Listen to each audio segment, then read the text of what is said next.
Saludos a todos, tenemos la séptima parte del audiolibro El varón domado, espero que me ayuden compartiendo. Hoy tenemos la libido femenina.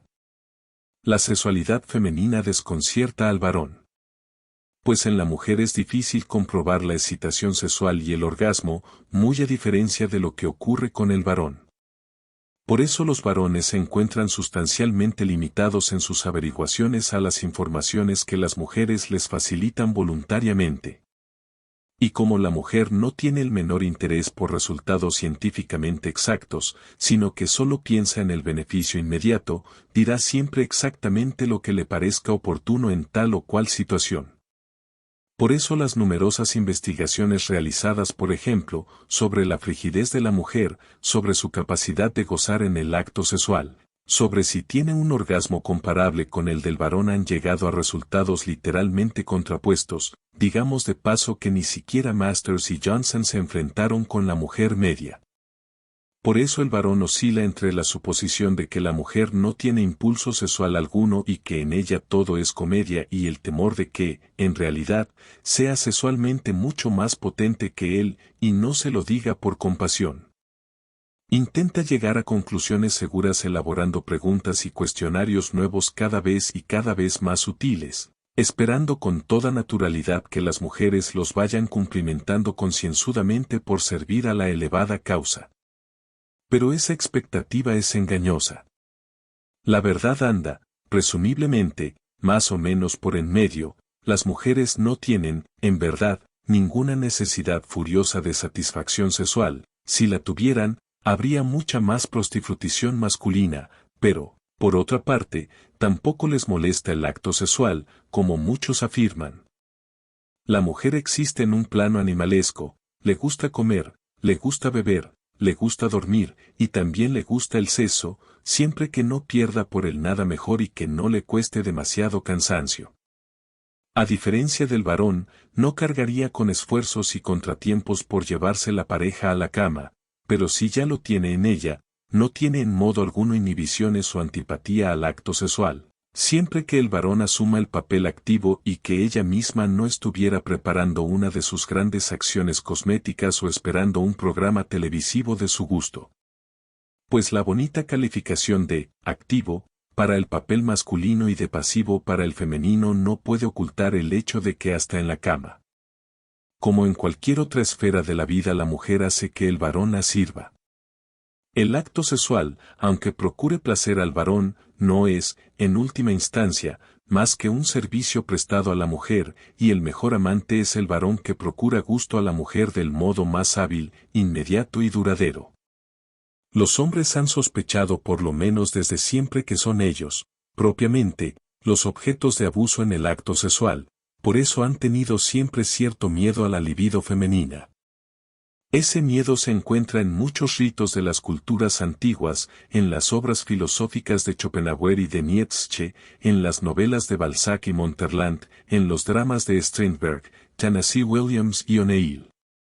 Pero el miedo ha alcanzado formas ya histéricas al inventarse el control de la natalidad mediante inhibidores de la ovulación. Mediante la píldora por excelencia. Han aparecido ya libros enteros acerca de sí y hasta qué punto ha de temer sexualmente el varón a la mujer, y ramas enteras de la publicística viven de vender a los varones consejos para conseguir un papel superior en el trato sexual. Pues con el invento de la inhibición farmacológica del embarazo, el varón, que es, naturalmente, el que ha inventado la cosa, ha arrojado el único as que le quedaba, pese a toda su dependencia sexual. La mujer estaba en este punto a su merced. Pero ahora es ella superior incluso en esto, puede tener los hijos que quiera, cuando quiera y de quien quiera, o sea, del más rico, y puede practicar el acto sexual cuantas veces le parezca conveniente para ella, aunque no abrigue ninguna intención reproductora. El varón no puede tanto. Siempre fingió que su potencia sexual era infinita y que solo la inhibición de la mujer le impedía demostrarlo. Hoy no tiene más remedio que dar la cara, porque cualquier mujer se puede informar en cualquier semanario de lo que hay en materia de potencia sexual masculina. Ahora la mujer sabe perfectamente cuál es la potencia normal de un varón de una edad determinada, si es potente por la tarde o por la noche, antes o después de comer, si el aire de la montaña o el del mar le intensifica o le disminuye la potencia y cuántas veces seguidas puede o tiene que satisfacer a una mujer. Y como los varones no falsean nunca las estadísticas, el hombre que es un hombre de verdad no miente nunca, mentir es para él confesar debilidad. La mujer se puede fiar enteramente de esos datos. Con las tablas en la mano, con la tabla que han compuesto para ella los varones, puede determinar exactamente la potencia de un varón determinado. Y no solo determinarla, sino también compararla con la de cualquier otro, puesto que la comunicación sexual ya no tiene para ella ningún riesgo. Pero, contra lo que teme el varón en su angustia, la mujer no se va a dedicar a comparar potencias ni se va a decidir por el más potente. Como no es ninguna fiera sexual, según queda dicho, preferirá más bien al menos potente, y le explotará con los conocimientos íntimos que tiene de él. Pues en la esfera social el varón es, todavía más que en las otras, víctima del principio del rendimiento que se asimiló en su doma. El varón se pone calificaciones, por así decirlo. 3 veces seguidas igual a sobresaliente, 2 veces seguidas igual a notable. Una sola vez igual a aprobado. El fallo sexual es para el varón fallo total, hasta el punto de que, aunque sea un científico brillante, ya no volverá a ser feliz. La mujer lo sabe y distingue en ello varias posibilidades de aprovecharse. A. Puede fingir que no sabe que su hombre es de escasa potencia, y elogiarle por ella. Este es probablemente el método más utilizado.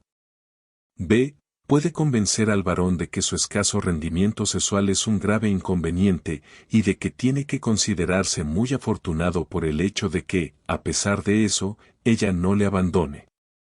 C. Puede amenazarle con ponerle públicamente en ridículo si no se esclaviza suficientemente a ella. Y como el varón se reconoce más gustosamente ladrón u homicida que impotente, se inclinará siempre y hará lo que ella le exija. La potencia sexual masculina depende de factores psíquicos en mayor medida todavía que cualquier otra función somática, por eso una vez que tiene la primera inhibición, se sume progresivamente en dificultades cada vez mayores de su potencia. Entonces le exaspera el temor de no necesitar ya a la mujer, pues, a causa de la doma de que ha sido objeto, identifica esa dependencia con la virilidad. Hay que darse cuenta de lo absurda que es esta situación. El varón hace a partir de este momento todo lo imaginable para conservar su dependencia de la mujer. Hace ya mucho tiempo que los afrodisíacos antiguamente vendidos bajo mano y preparados por charlatanes se han hecho fashionable y convertido en bestsellers de la industria farmacéutica. Hasta en revistas de alta cultura se acumulan los artículos sobre dificultades del coito, y los chistes, solo para caballeros, nacidos, como se sabe, del temor masculino a la castración están en su más alta coyuntura, pese al poco chiste que suelen tener. Es seguro que el varón no se compra por gusto las numerosas revistas pornográficas que viven de él, pues el varón se divertiría mucho más en otros planos, sino por la desesperada esperanza de que esos intensos estímulos le mantengan siempre en forma, a la altura de su mito de la virilidad. Con todo eso sigue siendo víctima de su costumbre de aplicar sus propios criterios a la estimación de la mujer. Ahora cree que, como la mujer cuenta con un método anticonceptivo seguro, no va a tener más obsesión que la de recuperar todo lo perdido y dedicarse exclusivamente a lo que él mismo por la eficacia de su doma considera el más alto de todos los placeres, el sexo. Error evidente. El sexo es, desde luego, un placer para las mujeres, pero no el mayor. La satisfacción que produce a la mujer un orgasmo se encuentra en su escala de valores muy por debajo de la que le procura, por ejemplo, una cocktail party o la compra de un par de botas acharoladas de color calabaza. Es, pues, absurdo el temor que tienen los varones a ser superados sexualmente, o hasta físicamente debilitados, por la reciente libertad que la mujer ha ganado con los anticonceptivos. Una mujer no pondrá nunca al hombre que la alimenta tan fuera de combate que no pueda presentarse puntualmente a la mañana siguiente en su puesto de trabajo. ¿Cómo va a aceptar riesgos en este punto? La amada más fogosa limitará inmediatamente el comercio sexual con su hombre a una medida exenta de riesgos en cuanto que las agitadas noches inflijan a aquel el menor perjuicio en su carrera profesional. Se puede decir que las mujeres ninfómanas existen casi exclusivamente en el cine y en el teatro. El público tiene curiosidad de ellas precisamente porque son muy escasas en la vida. Por la misma razón son tantas las películas y novelas que tratan de gentes riquísimas, cuya proporción en la población total es muy baja. Las mujeres se interesan cuando se interesan por la potencia masculina principalmente por razón de los hijos que quieren tener. La mujer necesita hijos como veremos más adelante para poder realizar sus planes. Es de presumir que muchas mujeres se alegrarían de que la potencia sexual de su marido se agotara tras haber engendrado 2 o 3 niños. Esto le evitaría una enorme cantidad de pequeñas complicaciones.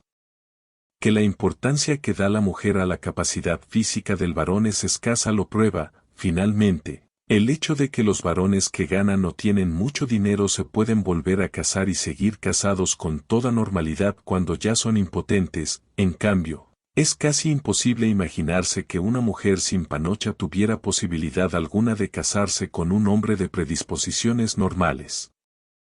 La doma por Bluff.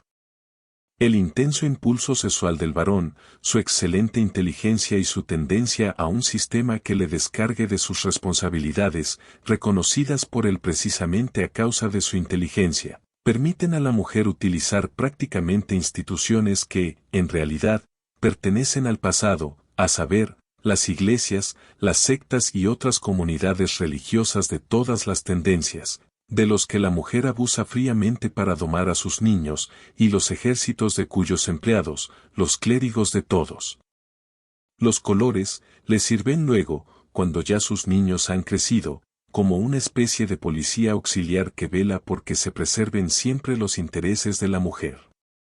Favorece a la mujer en esto el que, como hemos visto, ella misma no es ni religiosa ni supersticiosa.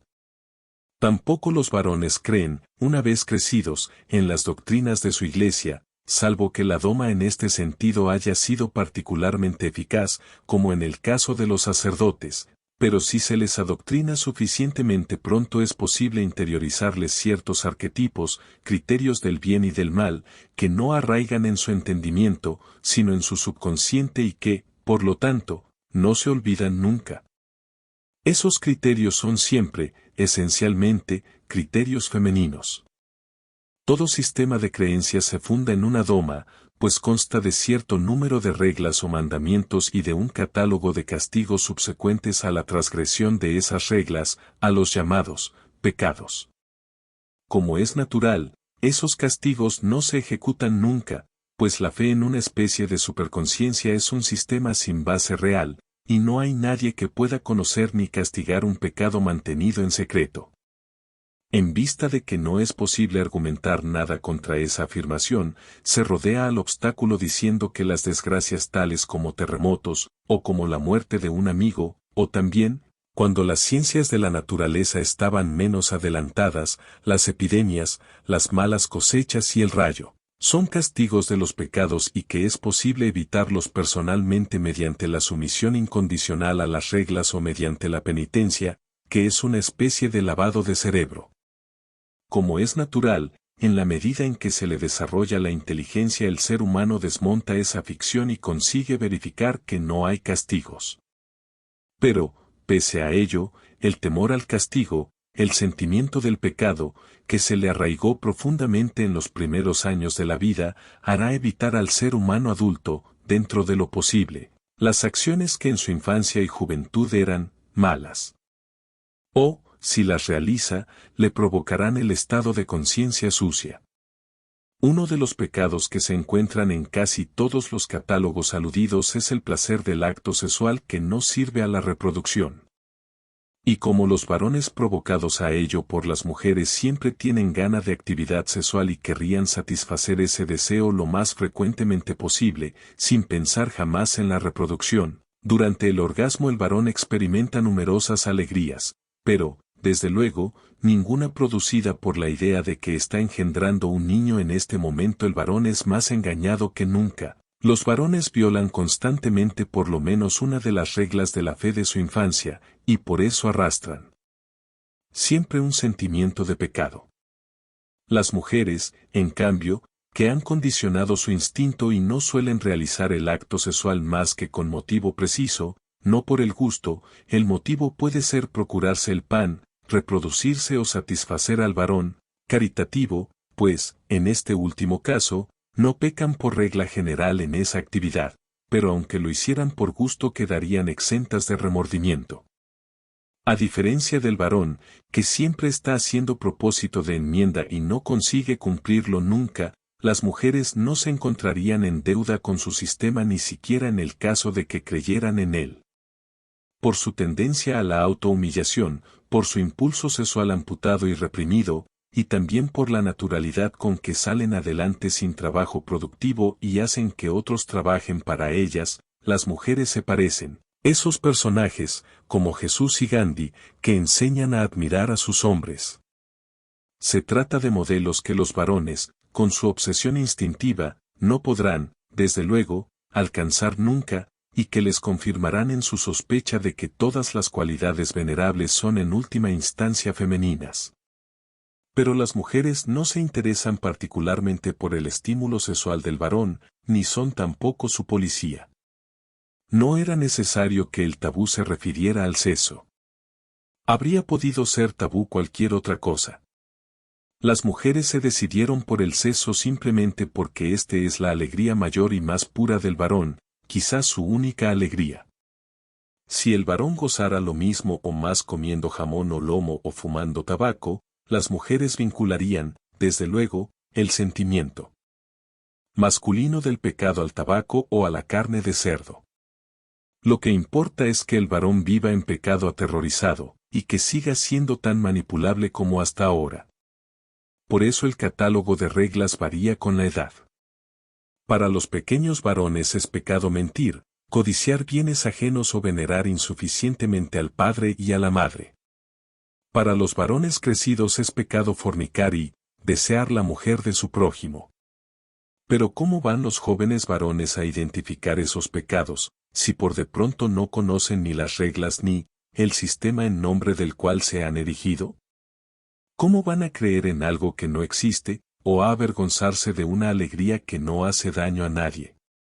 Como lo que tiene que ver con la fe religiosa viola tan abiertamente la lógica, la doma se tiene que practicar a una edad en la que la víctima no pueda pensar lógicamente. De ser posible, se tiene que realizar en un lugar cuya absurda arquitectura corresponda al absurdo de lo que se indoctrina, con objeto de que este contenido presente un aspecto menos increíble. También es conveniente que los encargados de ese adoctrinamiento alógico tengan un aspecto diferente del de los demás seres humanos. La confusión y la intimidación de los niños serán más fáciles si se ocupan de esta educación varones vestidos de mujeres, por ejemplo, o que lleven cualquier otro disfraz. El respeto que los niños sienten ante esas apariciones no se perderá del todo para futuros encuentros. Las mujeres se han preocupado desde el primer momento de que su actividad del clero conste exclusivamente de varones. En primer lugar, podría ser dañino para la imagen de la mujer el que ella misma defendiera sus intereses, podría dar la impresión de ser calculadora y, en segundo lugar, las mujeres saben que los varones no aprecian demasiado su inteligencia y que, por lo tanto, no pueden influir en ellos más que por la vía del sentimiento. En cambio, el varón escuchará y tal vez seguirá los consejos que le imparta otro varón, particularmente si se trata del grupo de varones a los que desde niño se ha acostumbrado a considerar personas de respeto. El que los consejos del clero sean siempre beneficiosos para las mujeres, pues el clero aconseja, por ejemplo, no abandonar a la mujer a la que ya no se ama, o seguir ocupándose de los niños que el varón no ha deseado. No se debe, por ejemplo, a hostilidad de dicha actividad al varón, normal, sino que es una consecuencia directa de la dependencia económica en que se encuentra el clero respecto de las mujeres. Las mujeres podrían vivir perfectamente sin iglesias, como queda dicho, no las necesitan más que para domar varones y niños, o como escenario adecuado para exhibir ciertos atuendos en determinadas ocasiones. En cambio, las iglesias se arruinarían rápidamente si no contaran con la subvención de las mujeres. Si se les ocurriera a las mujeres amaestrar a sus crías sin contar con ninguna iglesia, si dejaran de creer que la nave del templo es el marco más efectivo para un vestido blanco y si, para la ceremonia de la boda, consideraran suficiente intimidar al novio mediante los funcionarios del registro civil, las iglesias se vaciarían completamente en pocos años. En la Unión Soviética los llamados palacios matrimoniales han sustituido con éxito a las iglesias como escenario nupcial. Entonces revelarían repentinamente las iglesias lo que son, restos de una antigua cultura, e inmediatamente se suspenderían todas las subvenciones públicas y privadas, procedentes, en última instancia, de los varones, pues, obviamente, como nadie lo hace en su lugar, son los varones mismos los que pagan a sus verdugos. Por eso la creencia en que las iglesias han probado tener cierto elemento mágico por el hecho de seguir dominando con sus milenarias doctrinas a tantos seres humanos no pasa de ser una mala interpretación de los hechos. No son las iglesias las que poseen ese elemento mágico, sino las mujeres. Las comunidades religiosas se han transformado hace mucho tiempo en instrumento de las mujeres, y se puede afirmar que no hacen más que lo que éstas les exigen. Entre las víctimas de ese proceso hay que contar, y no en último lugar, a los mismos representantes de las comunidades religiosas. Estos son varones que deseaban, simplemente, tener una vida tranquila y sin luchas, desde luego que a costa de los varones viriles, exactamente igual que hacen las mujeres. Y de repente se ven utilizados por las mujeres como una especie de mafia útil para aterrorizar a los niños, esclavizar a los varones y frenar el progreso. Los clérigos se ven obligados, so pena de boicot femenino, a exhibirse en ciertas solemnidades revestidos de grotescos disfraces feminoides, a cantar a gritos cantos ridículos y a contar ante auditorios a veces incluso inteligentes ciertos thrillers en contradicción con todas las concepciones teológicas modernas aprendidas en la universidad, y con los que quedan en infinito ridículo ante aquellos posibles auditorios inteligentes. Pues la teología moderna, que ha renunciado por completo al principio del látigo y el terrón de azúcar, no sirve para aterrorizar a nadie, y es poco probable que se pueda utilizar para aumentar rendimientos. Lo que las mujeres necesitan es el viejo repertorio de cielos e infiernos, ángeles y diablos, paraísos y juicios finales. La muerte no es un instrumento útil para la doma más que si es la puerta de la bienaventuranza eterna o de la eterna maldición, una puerta en cuyo umbral se evalúa según los criterios de la mujer y de suspenso a sobresaliente el rendimiento en la tierra. Es mucho más compatible con el interés de las mujeres presentar la vida eterna como una realidad para conseguir la cual basta con ser un fiel esclavo que dejar que sus hombres investiguen de hecho sobre la inmortalidad biológica, la cual tiene el inconveniente de que aún habrá que esperarla durante unas cuantas generaciones. Nada de todo eso afecta, desde luego, a las mujeres mismas. Van a sus iglesias siempre que hace falta, y dejan de ir, sin el menor remordimiento, cuando les resulta incómodo. Compran carísimos vestidos de gala, de novia, para bautizo, de luto, para la confirmación, con ocasión de las grandes ceremonias, que son simples intentos de intimidación, realizados, que conste, por las mujeres, no por los clérigos, y embuten a los hombres que las acompañan en los consagrados trajes oscuros. Fingen ser creyentes, supersticiosas o también agnósticas desesperadas, pero jamás meditan un momento sobre la fe y el dogma mismos. Las mujeres son por completo indiferentes a las preocupadas reflexiones de los varones acerca de si existen condiciones físicas que den apoyo a un truco cualquiera con ayuda del cual caminar sobre las aguas, o transformar agua en vino, concebir mágicamente un hijo, inmaculadamente. Las mujeres no tienen en ningún caso curiosidad objetiva, sino que se interesan exclusivamente por la utilidad de la cosa de que se trate. Cuando se encuentran con un varón de otra fe y que pone como condición de la boda el que ellas dejen la suya, las mujeres lo hacen sin vacilar. Así termina este capítulo. Suscríbanse, denle me gusta, comenten, compartan y nos veremos en la siguiente parte del audiolibro.